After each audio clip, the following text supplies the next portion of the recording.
Well,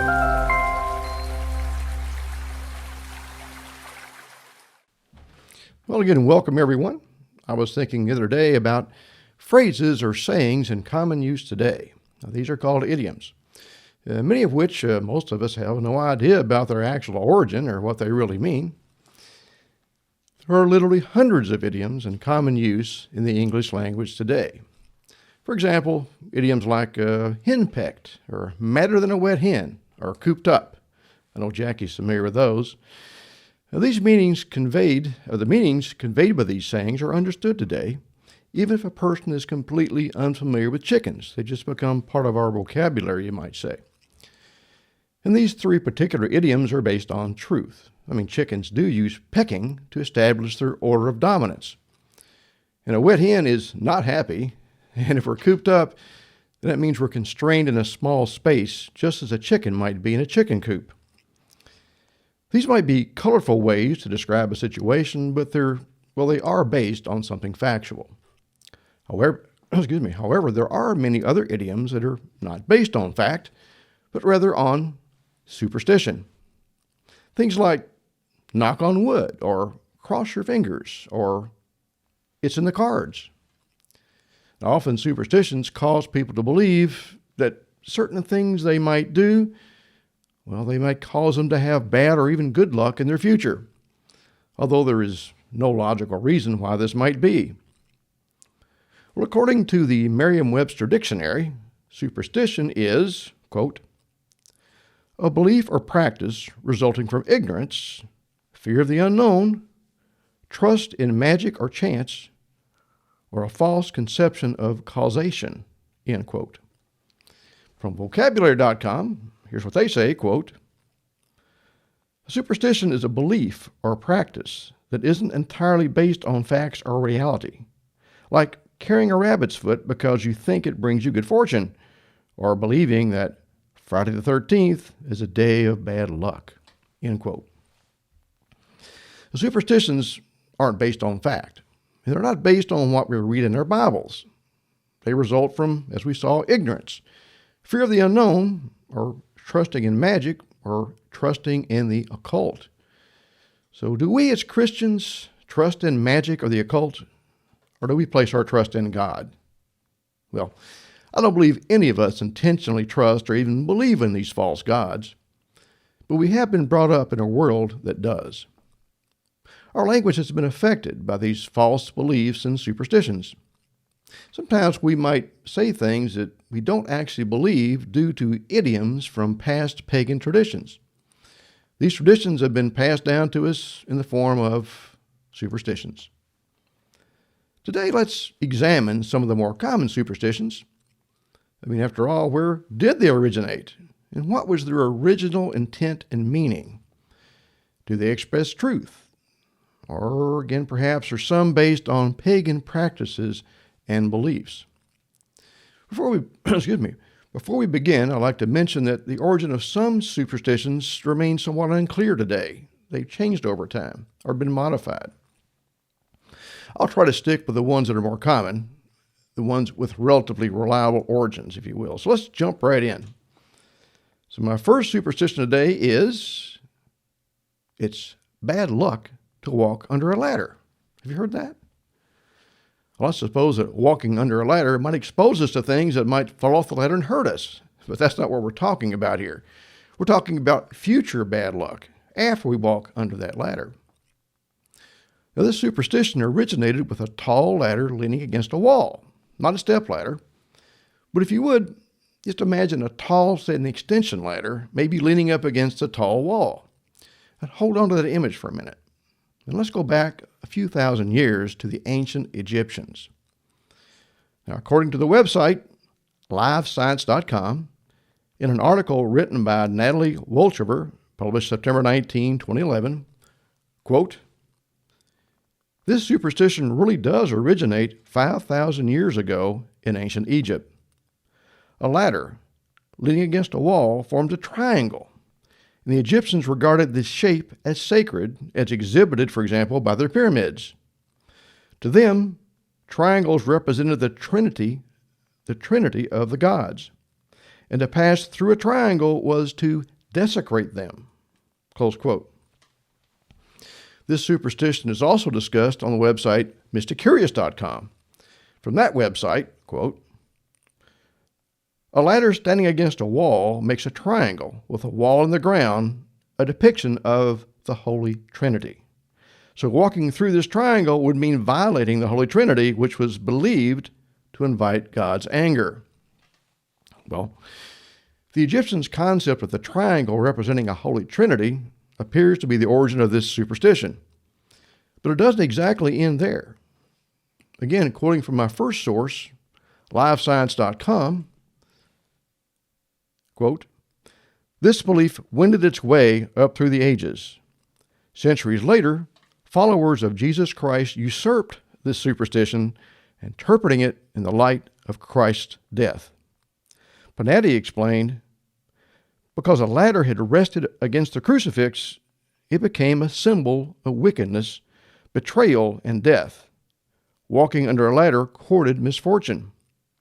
In England, in the 1600s, criminals were forced to walk under a ladder on their way to the gallows. Well, that's out there. Wow.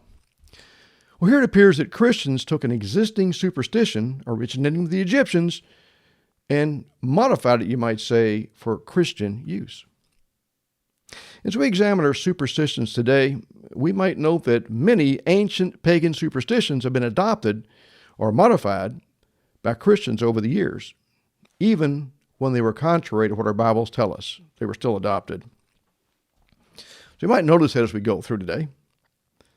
Our next superstition is a broken mirror means what?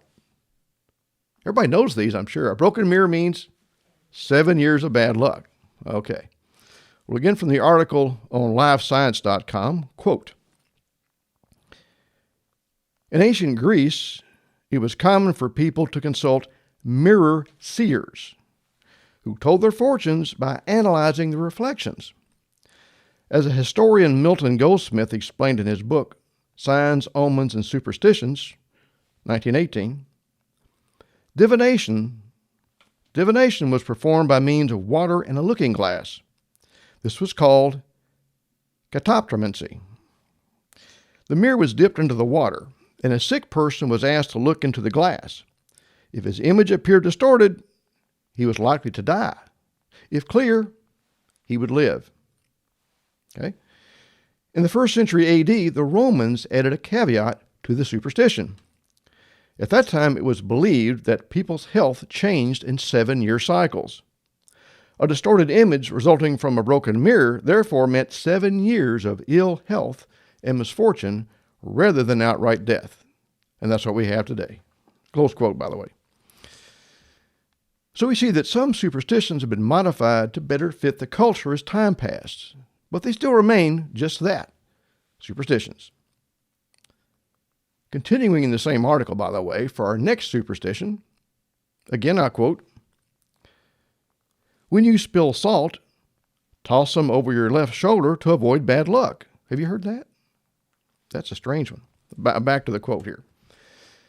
Spilling salt has been considered unlucky for thousands of years.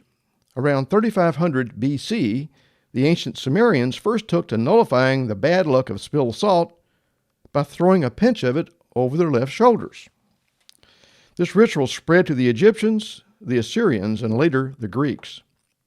The superstition ultimately reflects how much people prized and still prize salt as a seasoning for food.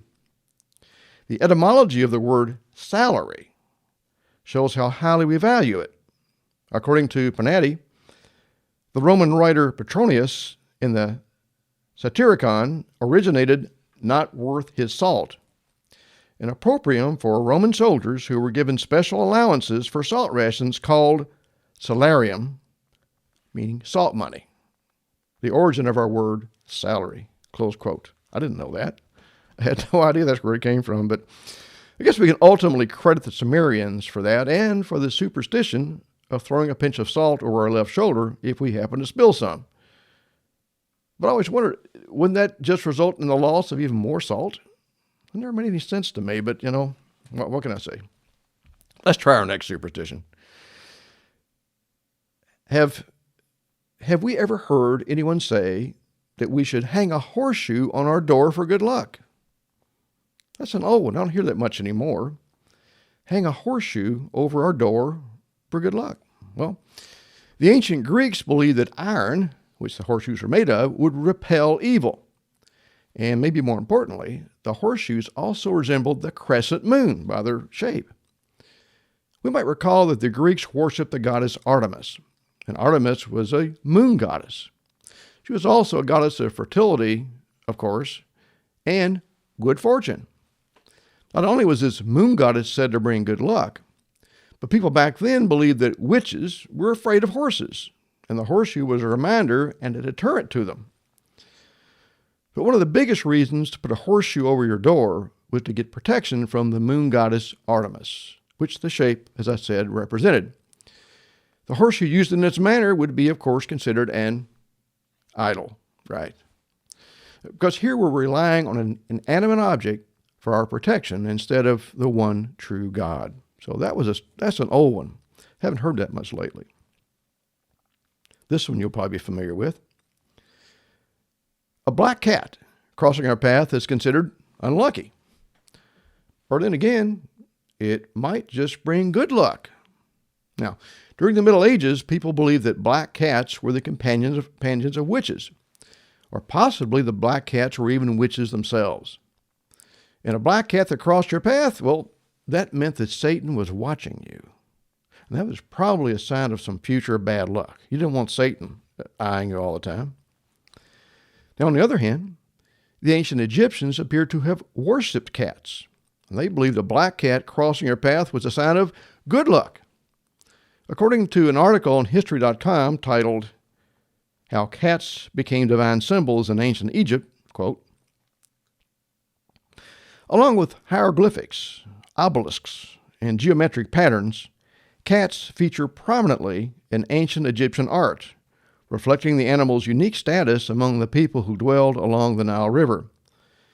The animals were initially adopted as useful predators in ancient Egypt and gradually became symbols of divinity and protection, end quote. So, despite the Egyptians believing a black cat could offer us protection from evil, I think most superstitious people today, well, they believe that a black cat crossing our path is bad luck. That's all I've ever heard anyway. So I suppose that most today do associate black cats with, say, witchcraft and the occult, rather than associate them with the protection and the good luck of those Egyptian cats a long time ago. Okay, here's one you've probably heard.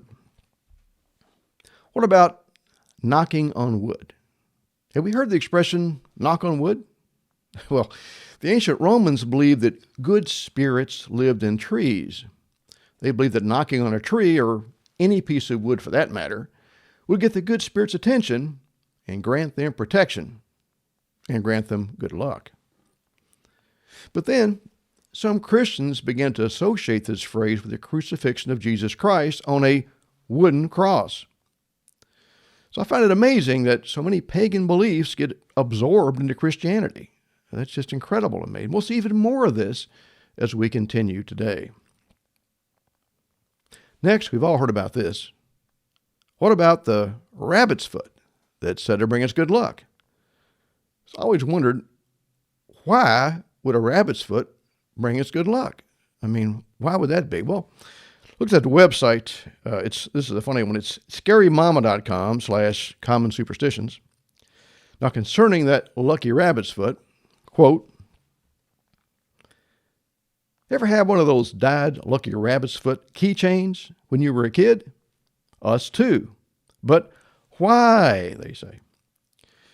The Celts believed rabbits were lucky because they lived underground, thus making it easier for them to communicate with the gods, end quote. Now, I found several other sources that all said the very same thing. The rabbit's foot is another idol associated with the worship of gods, the gods of the underworld in this case. We see yet another superstition rooted in the worship of false gods. Because they lived down in dens, they felt they were closer to these underworld gods. Anyway, but are we seeing a pattern here? Are we noticing a pattern? I remember a Thanksgiving Day many, many years ago. Someone just came up and asked me to make a wish and grab one side of the turkey's wishbone and pull on it till we broke it in two.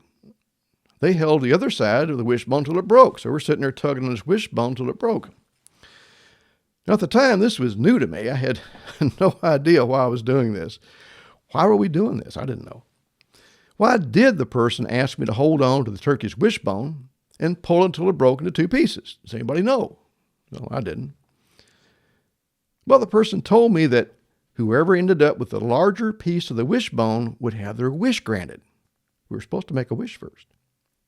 Of course, this was just another superstition, but where did this come from? Well, from makeitgrateful.com, I'd like to read an article about the Etruscans. Quote, part of the turkey tradition involves the wishbone in the turkey carcass. Two people each grab a side and break the bone apart while making a wish. Whoever breaks off the larger part of the wishbone will have their wish granted. I got the larger part, by the way. The wishbone ritual is much older than you probably suspect, even though it came to America with the Pilgrims at Plymouth Rock. In fact, it began thousands of years ago, earlier in the ancient Etruscan civilization. The Etruscans were a civilization in ancient Italy from at least 800 BCE who practiced bird divination, the practice of using birds or oracles to predict the future. Chickens were allowed to peck at Etruscan letters on the ground to divine the answers to questions about the future. So these chickens, I guess, are pecking on the ground and picking out letters. That actually sounds a lot like a chicken Ouija board to me. That's what it sounds like. Yeah. Sorry, continuing on here. When a chicken was killed, the Etruscans laid the wishbone, technically known as the furcula, in the sun so people could touch it and continue to use the chicken's oracle power even after its death. People who touched the bone made wishes as they did, which is why we now commonly call it the wishbone. The Romans absorbed some of the Etruscans' cultural traditions, including bird divination and wishbone wishing. Over time, instead of wishing on bones on the ground, the Romans grappled over the wishbone to break it, with the victor being the person who broke off the larger part of the bone. The Romans brought their culture and traditions with them to the British Isles, and the wishbone tradition caught on there. End quote. And of course, this superstition spread to many other cultures and lands, and eventually to my Thanksgiving dinner. Okay. Now here's a superstition I suspect we are all familiar with. I think we all know about this one. At a birthday party, the birthday person is often told to make a wish. Then, if they blow out all the candles, has to be all the candles on their birthday cake, what happens? Their wish will come true. Well, where did that come from? If you would turn over to Jeremiah chapter 7, let's get the Bible involved in some of this. Jeremiah chapter 7 and verse 18. Jeremiah 7, verse 18. Once again, this goes back to the ancient Greeks. As we've said, those ancient Greeks worshiped their moon goddess Artemis. Well, they would bake cakes and bring them to the temple of Artemis for worship. Jeremiah 7 verse 18 speaks of making cakes to, or to worship, the Queen of Heaven. Let's take a look. Jeremiah 7, verse 18. The children gather wood, and the fathers kindle the fire, and the women knead their dough, to make cakes to the Queen of Heaven, that they may provoke me to anger, says God. Now, the Queen of Heaven referenced here is basically the same false goddess as Artemis, but just a different culture. When the Greeks lit candles on their cakes inside the temple of Artemis, the cakes would, of course, resemble the face of the glowing moon. In other words, their moon goddess. The Greeks used these lighted cakes to worship and pray to Artemis, their moon goddess. And on one's birthday, the Greeks deemed it too dangerous to leave one's dwelling to venture outside where evil spirits might attack them. I don't know why they thought that, but they did. These attacks were considered much more likely on a person's birthday. Again, this is superstition. No truth or logic is actually needed here. Anyway, for their safety, the birthday person would typically stay at home. Since they could not go to the temple to pray to Artemis, they would have a cake lit with candles there at their home to pray to. These cakes were used, of course, as idols in the worship of the false god Artemis. And the Greeks would make a wish, or more properly, say a prayer, to their moon goddess to ask for her protection on this relatively dangerous day. Their birthday was supposedly a dangerous day for them, according to their pagan belief in other gods. And the Greeks believed that the smoke from the extinguished candles would carry that prayer or wish up to the moon goddess Artemis, where then she would hear that prayer. The more smoke, the better. So blowing out all the candles meant the maximum amount of smoke, ensuring that the faraway moon goddess would receive their prayer or wish, whichever you want to call it. And this ritual is, of course, still being performed today, in the form of a child making a wish, otherwise known as a prayer, and then blowing out all the candles on their birthday cake, ensuring their wish will be heard by the smoke, carrying that wish up to the moon goddess, to be specific. Next, sometimes we may not feel confident about something we're about to do. Maybe we're taking on a new project. Maybe we're not sure it's going to work out for us. I'll give you a strange example here. For example, suppose we were trying to cross a large body of water, a turbulent water, in a rickety little boat. We were kind of concerned about this. I know what I would do before I took off in a boat like that. I'd probably pray about it, right? But some people will do what? Some will cross their fingers for good luck. Have you heard that? Cross your fingers for good luck? Well, where did this idea of crossing our fingers for good luck come from? Or crossing our fingers sometimes when we intentionally lie. Have you seen that? Somebody on TV they're telling a lie and you see their backs and they have their hand back there. Okay. Where'd that come from? Let's look at the origin of these two uses of crossing our fingers. Now, from symbolsage.com, quote, the first thing I talked about, the first can be traced to pagan times in Western Europe, where the cross was highly accepted as a symbol of unity. It was also believed that good spirits lived at the cross's intersection. It is at this intersection where a person must anchor his or her wishes until they come true. I know if you're aware of this, but the symbol of the cross was actually used by pagans long before Christ came. And this cross was believed to have housed good spirits. People prayed to these crosses, believing the spirits who lived at the intersection of the crosses would help them. Back to the article. The practice of wishing upon a cross spread across the early European cultures during pre-Christian times.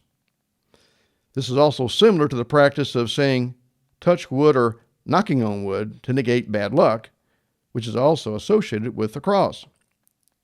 As time evolved, well-wishing individuals began crossing their index fingers over the index finger of the person asking for the wish to come true. So two people were involved here. The person that made the wish held their finger up. Someone else came over, put their finger on it, and that made the sign of the cross. Okay? So there were two people involved originally. Let me continue in the article here. In this case, two fingers make a cross, the one asking for a wish and the one supporting and empathizing. Crossing fingers over centuries became much simpler. A person could now make his or her wish by merely crossing his or her index and middle fingers to make an X. The cross could already be made without requiring a supporter, another person. Friends and family, however, can still commiserate by crossing their own fingers, or at the very least saying, keep your fingers crossed. End quote. In addition, I'm sure we've all seen one who intentionally tells a lie, as I said, while holding crossed fingers behind their back. Well, where'd that come from? Well, back to the same article. Quote, some say that this gesture of crossing fingers when lying may have come from Christianity. This is because one of the 10 Commandments says, do not lie, or more accurately, do not testify falsely against your neighbor. Despite breaking one of God's commandments, Christians are believed to have made the cross symbol using their fingers in order to keep God's wrath at bay. As early Christians were persecuted, they would also cross their fingers when lying about their faith as a way to ask God for protection and forgiveness. Well, I would think if we could be excused from breaking one of God's commandments by crossing our fingers, well, I'd suppose that any of God's commandments could be broken without consequences, as long as we simply keep our fingers crossed. But I wouldn't count on it. I wouldn't count on that. Okay, here's another one. It's in the cards, or, well, it's not in the cards. Well, the phrase, it is in the cards, indicates that something is very likely to happen or succeed. Is my project going to go? Yes, it's in the cards. Or, no, I'm afraid it's not in the cards, right? Well, if that happens, then it's probably not to be. Now, from languagehumanities.org, quote, reports on the origin of the phrase differ. It's commonly assumed that the phrase in the cards came from a metaphor to physical cards. Specifically, the phrase most likely comes from the use of tarot cards in predicting future outcomes. The tarot card deck is a very old set of cards with many variations, but with an underlying consistent set of images and associations. Some date the use of the tarot deck back to ancient Egypt. It seems like it's Egypt or it's either Egypt or the Greeks, yeah. Sorry. Over time, the use of the tarot deck evolved. While people still use tarot cards to predict the future, others use a modern variant of the tarot as playing cards. In tarot readings, professionals lay out a series of cards and attempt to use them to either gain insight into a person's character, to tell the future, or both. These readings are supported by a body of knowledge that has been accumulated over the centuries. Many people believe in the predictive power of the tarot, which has led to the popularity of saying that something is or is not in the cards. In some communities, though, the tarot is banned because of religious principles, and here, English speakers may not be very likely to use the phrase in the cards to describe the likelihood of an event. Close quote. So tarot cards are used to foretell one's future. And if we use the expression, it's in the cards, the meaning is that something will come to pass. It'll happen, as if predicted by using tarot cards. Now, using tarot cards to predict the future is a form of divination.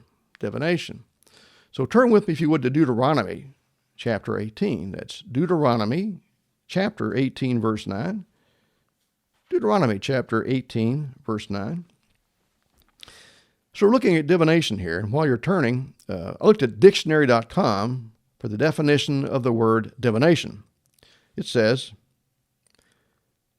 the practice of attempting to foretell future events or discover hidden knowledge by occult or supernatural means. And of course, as I said, using tarot cards is a form of divination. Again, Deuteronomy 18, verse 9. When you're coming to the land which the Lord your God gives you, you shall not learn to do after the abominations of those nations. There shall not be found among you anyone that makes his son or his daughter to pass through the fire, or that uses divination. We'll come back to this.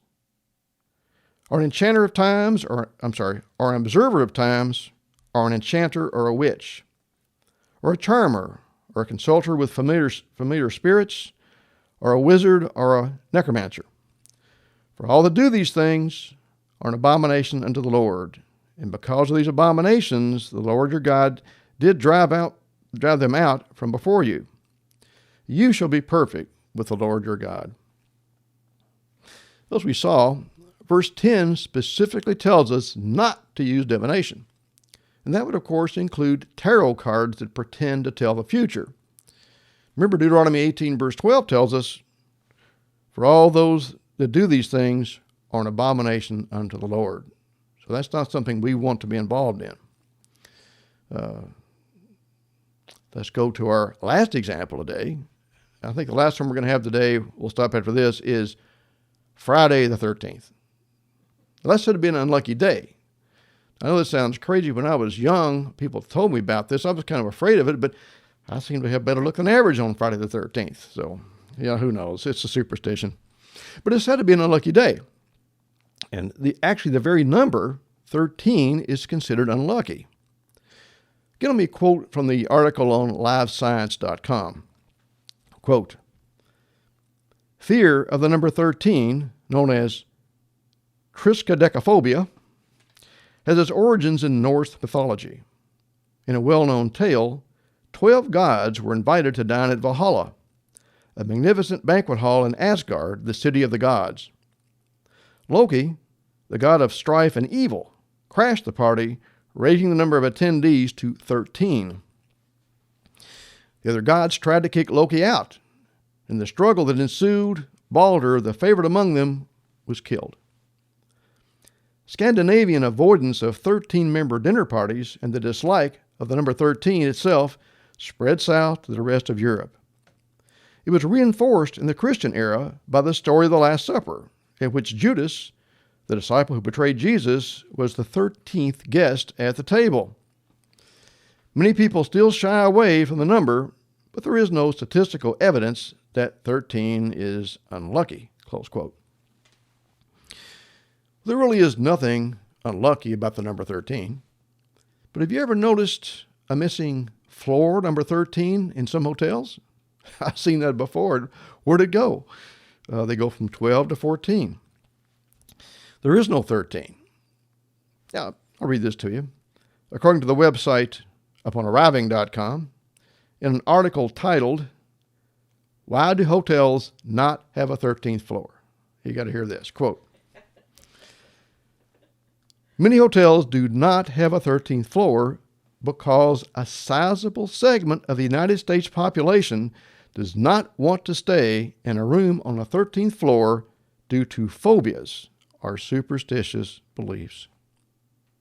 But not having a 13th floor, hotels can avoid issues with these guests and attract more potential customers. End quote. Did you know that? Now, I also understand, by the way, that some hotels also do not use 13 as a room number. So the room numbers don't have a 13 anywhere. They just skip from number 12 to number 14. I didn't know people did this today. Anyway.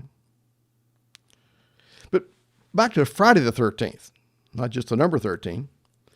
And many would tell us that Jesus and his disciples made a total of 13 people at his Last Supper, and that the Friday of his crucifixion was obviously a very bad day. Therefore, all Fridays falling on the 13th of the month are unlucky. I'm not sure what difference that makes, but one problem with this superstition is that I think most of us know that Christ was not crucified on a Friday. I think that if we've honestly studied, if we seriously study the timing of Christ's crucifixion using our Bibles, then we know that Christ could not be crucified on a Friday. Could not have been. Despite what most people will tell us, of course. And again, any way you look at it, this is just another baseless superstition.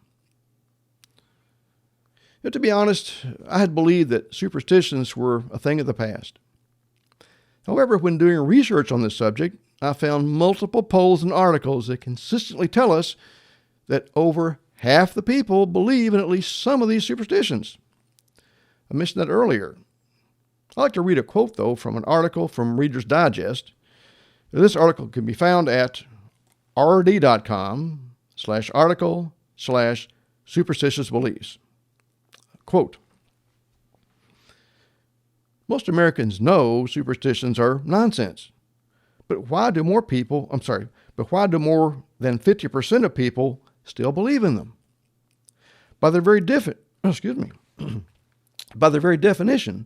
according to the Merriam-Webster Dictionary, superstitions are nonsensical, a belief or practice resulting from ignorance, fear of the unknown, trust in magic or chance, or a false conception of causation. We read that earlier, remember that? I didn't know this was coming up, but yeah, we read this earlier in the Merriam-Webster Dictionary. But continuing, In other words, a superstition is an action that is inconsistent with science. Stuart Vise, a psychologist and professor at Connecticut College, told CBS. Still, for a set of supposedly irrational beliefs, superstitions have a surprisingly large following. An estimated 17 to 21 million people in America are afraid of Friday the 13th.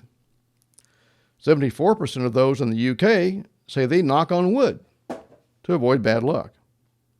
And 13% of Americans cringe at the sight of a black cat.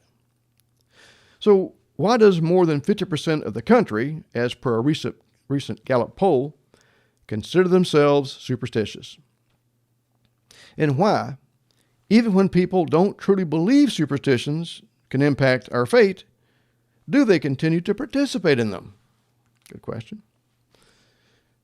For one, superstitions have been ingrained in our lives since the very beginning.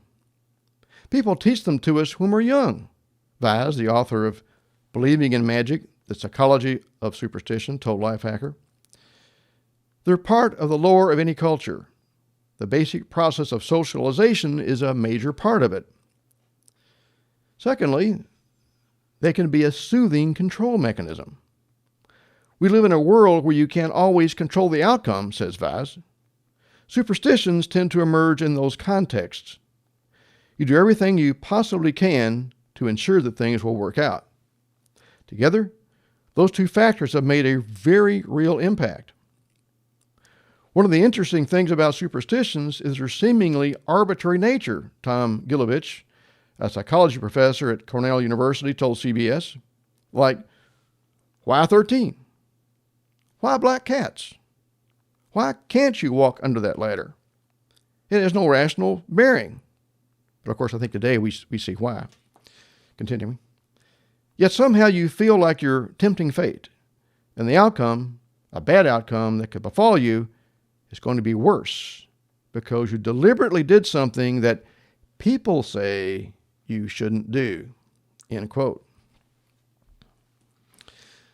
So why are people superstitious today?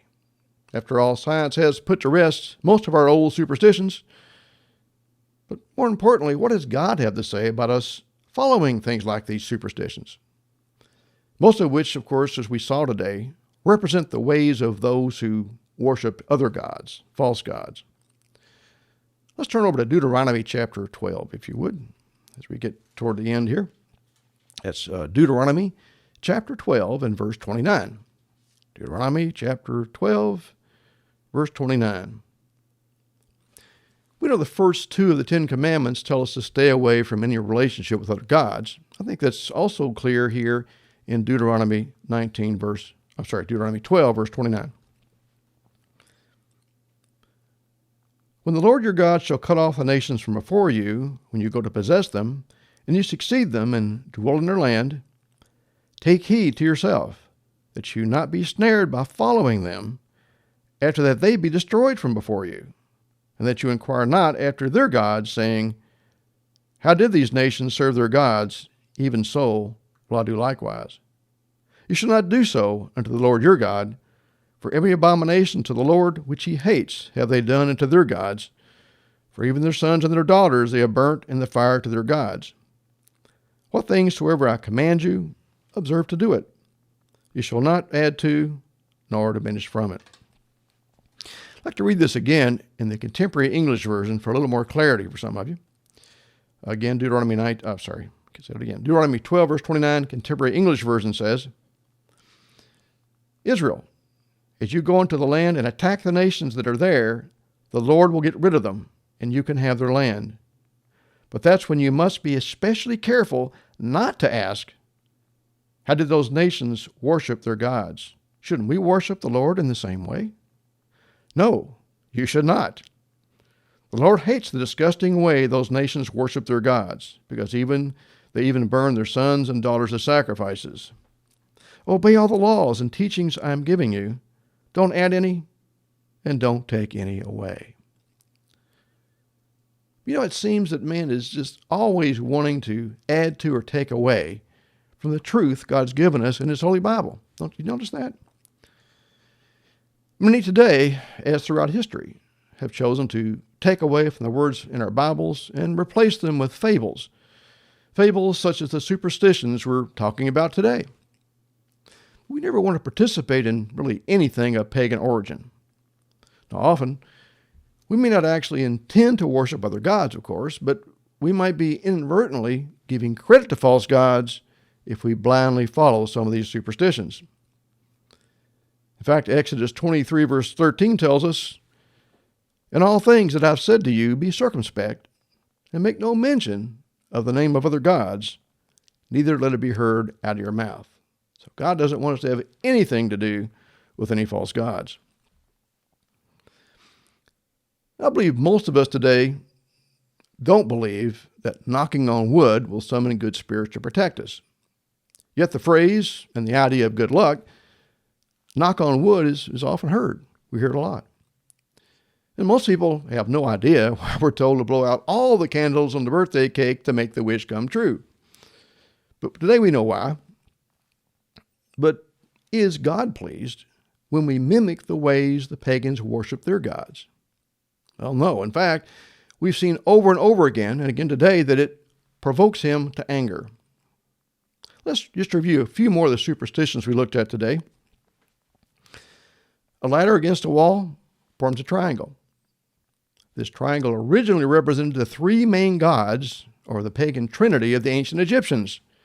I believe it would be Isis, Horus, and Osiris, to be specific. Walking through this triangle, made from a ladder leaning against a wall, was believed to desecrate these Egyptian gods. Now, this superstition obviously involves the worship of false gods, and is not true anyway. But yet people, we still have this superstition around. Horseshoes that bring good luck. Obviously an idol, but of course horseshoes represent the crescent moon.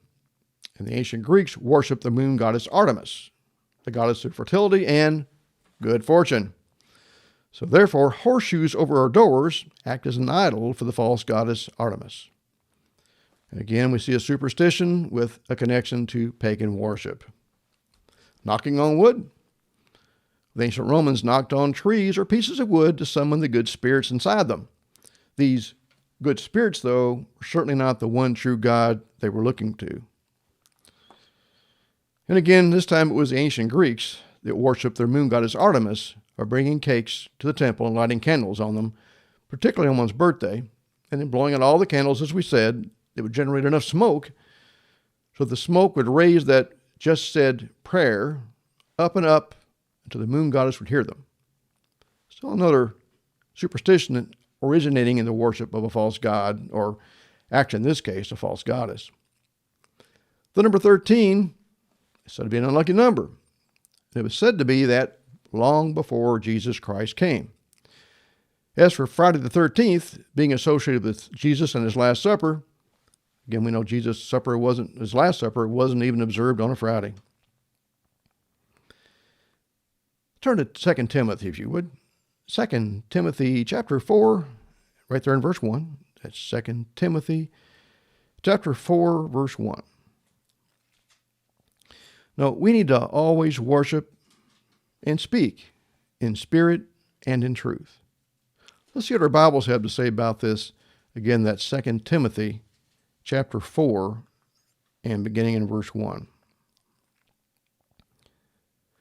I charge you therefore before God and the Lord Jesus Christ, who shall judge the quick and the dead at his appearing and his kingdom. Preach the word. Be instant in season, out of season. Reprove, rebuke, exhort with all long-suffering or patience and doctrine. Now, I think this is particularly important today. Why might I say that? Paul tells us in verse 3. For the time will come when they shall not endure sound doctrine, but after their own lusts shall they heap to themselves teachers having itching ears.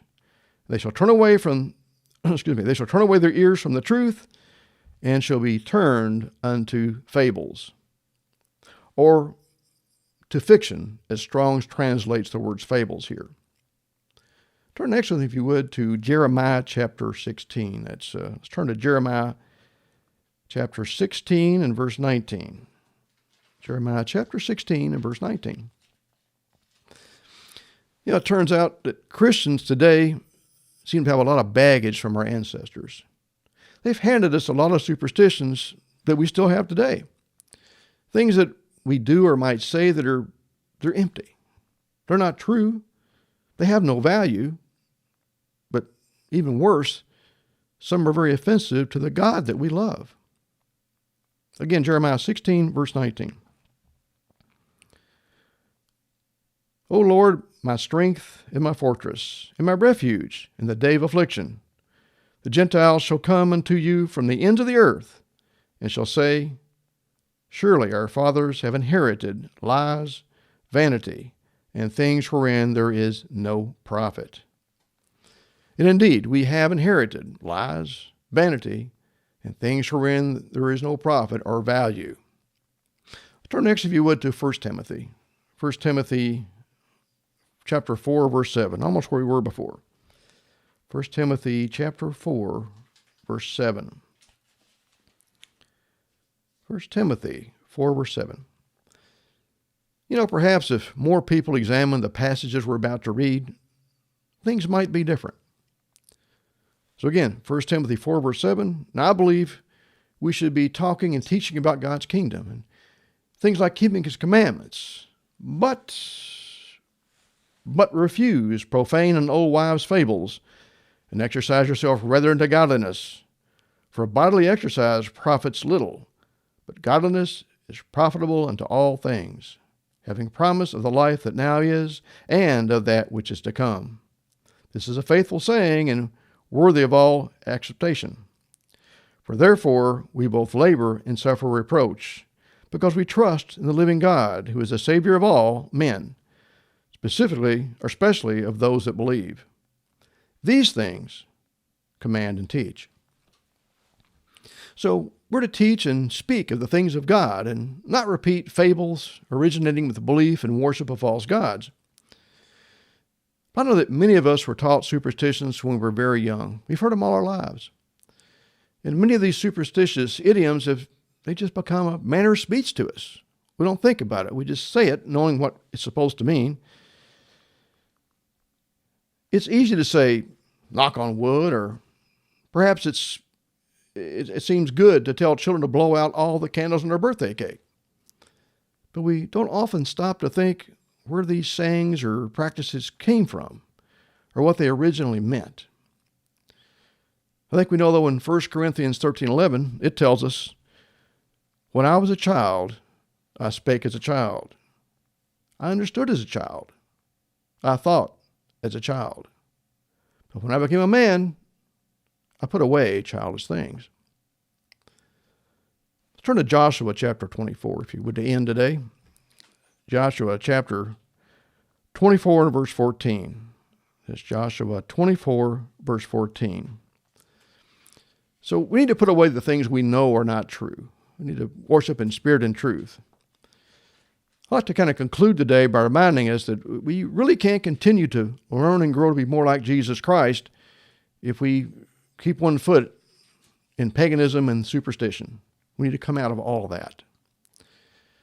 I know that most of us say things we really don't mean or even believe. But again, we need to put away these childish things and become mature men and women in the faith, rightly dividing the word of truth. Again, that's Joshua 24, verse 14, and we'll end right there, and that'll be it. So Joshua 24, 14. Now therefore, fear the Lord and serve Him in sincerity and in truth. And put away the gods which your fathers served on the other side of the flood and in Egypt, and serve you, the Lord.